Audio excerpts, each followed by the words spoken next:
nos da toda la sensación de que hay que elegir, de que hay que optar. De operativo electoral del 12. De operativo electoral del 12. Por eso tenemos la ronda de candidatos. Así es, como todas las mañanas, en la previa a las elecciones, presentamos a los candidatos, a todos, ¿eh? ¿A quién presentamos Así hoy, que ya Mariano? está listo el móvil con Roxana y acá van los datos de nuestro entrevistado del día.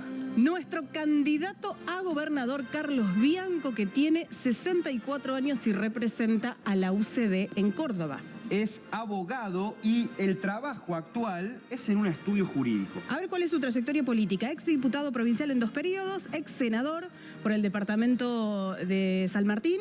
Y bueno, vos nos contabas, Roberto, incluso cuando estábamos hablando antes, que es una persona que tiene trayectoria política, que conoce de campañas, que conoce de la historia política de Córdoba también, sí, ¿no? con un dato singular, porque ha sido uno de los partidos, uno de los dirigentes que ha reflotado justamente esta agrupación que se había extinguido, que era la UCD, que viene del viejo Partido Demócrata de Córdoba, que se transformó en UDC primero, UCD después, formó parte del PRO y ahora se han descendido del PRO. Seguramente él nos contará por qué para competir en esta elección. Bueno, vamos a ir con Roxana precisamente, que hoy es quien nos ayuda a conocer las propuestas de todos los candidatos y a poder elegir mejor. Esa es la idea de este espacio, Roxy.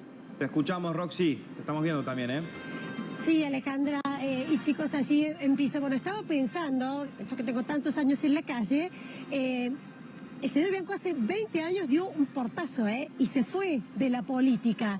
Y después la UCD, como decía bien Roberto recién, apoyó a Cambiemos. Bueno, ahora primero que le voy a preguntar es qué pasó, que ha decidido volver. ¿Cómo les va? Buen día. Buen día, ¿cómo te va, Rosén? Bueno, la verdad que primero nos entusiasmó la candidatura de Macri. Estuvimos trabajando para la candidatura presidencial, como recién decía Roberto, junto con la gente del PRO. Bueno, eso fue el primer golpe de entusiasmo que nos motivó a todos a volver, ni contarte cuando ganó, digamos. La verdad que dijimos, bueno, salimos de un periodo que para nosotros era una pesadilla ver este país en la situación en la que se encontraba.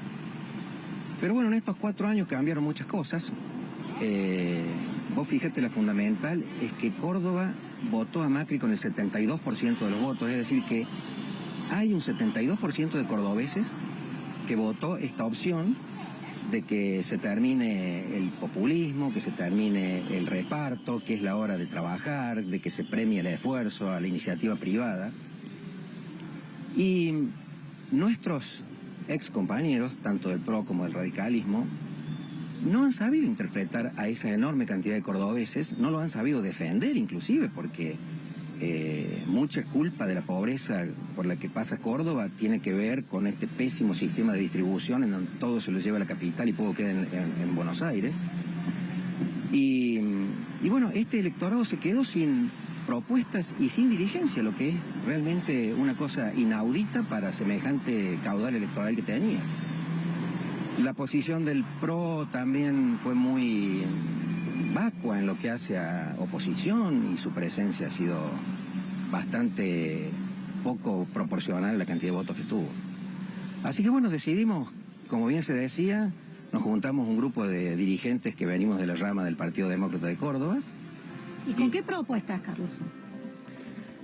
Mira, hoy la verdad que uno se sorprende de este debate electoral porque ve a todos los candidatos sacándose fotos, sonriendo, haciendo propuestas. No nos olvidemos, estamos en una situación de pobreza como nunca antes se había visto en la provincia de Córdoba. Estamos con un 40% de inflación, tasas de interés monstruosas. Digamos, yo digo que a veces cuando un candidato propone o el ferro urbano o bajar las tarifas de energía eléctrica, a ver, no sabemos ni siquiera cuánto va a valer nuestra moneda dentro de 2 meses. No sabemos cuánto van a estar las tasas de interés dentro de 3 meses. No sabemos el riesgo país. Es decir, tenemos un grado de incertidumbre tan grande que hoy lo primero que deberíamos hacer es decirle a la gente que estamos en una situación más que complicada y que un puente o un ferrourbano no va a solucionar la situación del país. Es más, dentro de 4 años seguramente que haremos una misma nota y quizás que estemos más pobres que ahora.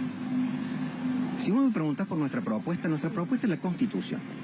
Esa Constitución que permitió al país gozar de 70 años de prosperidad y distribución de la riqueza justa y equitativa que hizo que viniera mucha gente a hacerse rico acá en la Argentina. Hoy no sé qué pasa con la Constitución, no sé si no se enseña en los colegios, nadie la conoce, es nuestra carta fundamental. Vos fíjate que si no se hubiera violentado la Constitución, no existirían las retenciones a las exportaciones, que son un flagelo descomunal que se lleva el 30% de las cosechas de Córdoba, del producto de los cordobeses, y que se van a enriquecer a los porteños. Yo te diría si alguna vez ha visto un tractor en Buenos Aires o una cosechadora. Es una transferencia de recursos absolutamente inconstitucional, como un montón de impuestos nacionales que tampoco debieron haberse aprobado nunca, salvo violentando la Constitución. Vos fíjate que el Banco Central de la República Argentina tiene la finalidad de proteger la moneda, de que la moneda tiene que ser estable y demás. En ningún lugar de la Constitución se lo autorizó al Banco Central a sacar ahorros de nuestros bancos, que deberían servir para nuestras empresas, y llevárselas para rifarlas en la bicicleta financiera que está en Buenos Aires. O sea, nuestra propuesta es, fíjate vos, si se respetara la Constitución, no habría un gobernador que hubiera prometido en esta campaña el ferro urbano. Porque el gobernador no dispone de la plata de los cordobeses. El gobernador es un administrador. Para poder construir o pagar o hacer una obra, necesita la autorización de la legislatura de la provincia de Córdoba. Es el poder legislativo el que lo autoriza a gastar. Bueno, el ferro urbano no está en el presupuesto. O sea, salvo que la plata la ponga el gobernador de su bolsillo, o el gobernador tampoco conoce la Constitución. Es decir, volvamos a ser un país normal, legal, con reglas claras. Carlos, te quiero hacer una pregunta a Roberto Battaglino desde Piso.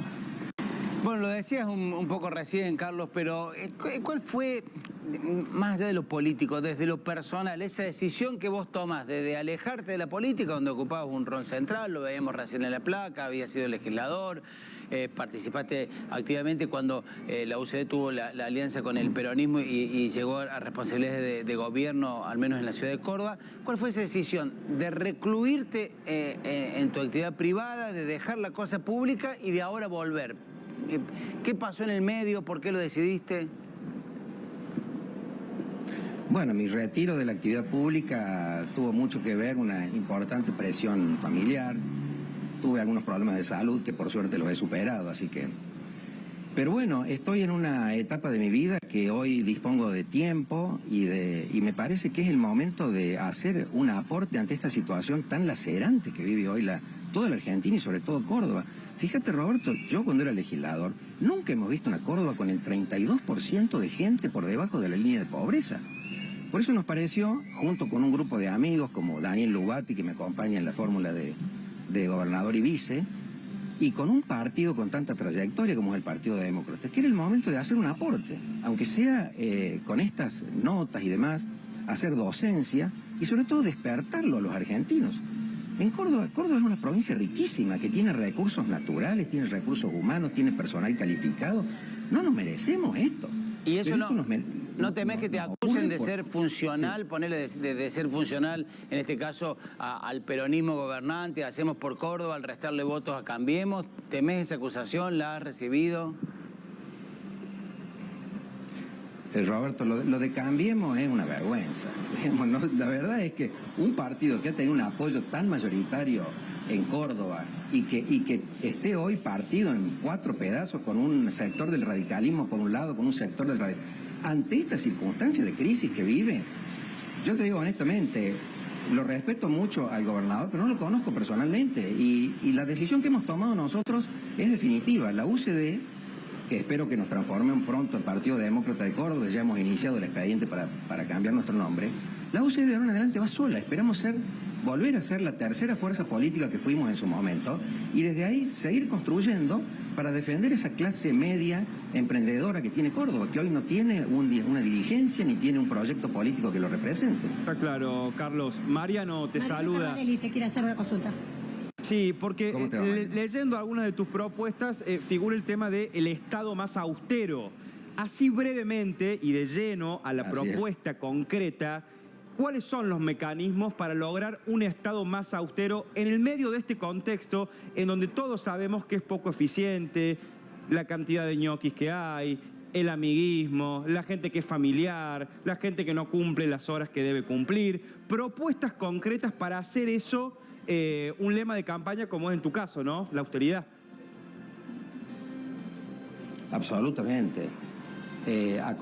Tenemos que tomar conciencia que cada gasto que hace el Estado implica sacarle dinero a la economía, a la producción, a la exportación y demás. En los últimos 20 años, el Estado provincial y el Estado municipal han crecido extraordinariamente. No hay ningún compromiso por racionalizar el gasto. Hoy tenemos funciones totalmente repetidas entre la municipalidad, la provincia y la nación. Se gasta en publicidad dineros extraordinarios. Y como vos dices, muchas veces se malgasta y se reparte mal. Lo que nuestro partido propone es por ejemplo, un inmediato congelamiento de vacantes. Esto tampoco lo he dicho yo. Apenas asumió el presidente Macri, se firmó el pacto fiscal, donde todas las provincias reconocieron que el gasto provincial es extraordinariamente alto. Nuestro propio gobernador se comprometió a bajar impuestos a los ingresos brutos gradualmente. Pero no lo han hecho, Carlos. Tomaron el dinero que vino de la Nación, porque la Nación les aseguró un piso de coparticipación importante, y las provincias se han dedicado a gastar todo ese dinero que lo podrían haber invertido en educación, en servicios públicos más importantes para evitar que los cordobeses paguemos esa doble tributación, porque pagamos impuestos para tener seguridad, pero también pagamos seguridad privada. Pagamos impuestos para tener educación pública, pero también pagamos educación privada. En otras palabras, hoy la prioridad es el sector privado, es devolverle al sector privado una moneda estable y fuerte y una carga impositiva que nos aleje del mote que tenemos de costo Córdoba más alto de Sudamérica, digamos. Bien, bueno, muchísimas gracias. Claro, quedan muchos temas para hablar, son varias las propuestas que tiene como candidato a gobernador, acompañado en este caso por la CD, pero la idea es hacer un pantallazo, ¿no? Y por lo menos manejar algunos de los principales conceptos que tienen para que después nosotros a la hora de votar, cuando tengamos a cada uno en la boleta, nos acordemos y al menos podamos votar siendo conscientes de lo que votamos. Esa es la idea de este espacio aquí en Arriba Córdoba. ¿Sabes qué, Roxy? Agradecele sobre todo a Carlos Bianco, porque vos sabés que hubo muchos dirigentes, muchos candidatos, por ejemplo, que no querían venir hoy, porque decían que quizás en un viernes que era feriado, la gente estaba pensando en otra cosa, y lo decíamos recién en la mesa, hay mucha gente que cuando conoce la política desde hace tanto tiempo y lo hace de manera seria, como en este caso Carlos Bianco, la verdad es que uno se da cuenta que lo importante es otra cosa. Así que le queremos hacer un agradecimiento especial por haber aceptado estar hoy con nosotros en este espacio, porque no es menor. Sí, aparte, con la trayectoria de Carlos, que recién lo contábamos, más allá de las coincidencias o disidencias que puede tener con él, ha sido siempre de una actitud muy caballeresca, muy seria en la política, y creo que eso coincide en todos los que lo conocen. Después le vamos a pasar la cantidad de mensajes que están llegando, así las puede leer. Han sido muchos. Muchas gracias, Roxy. Roxana, en el móvil.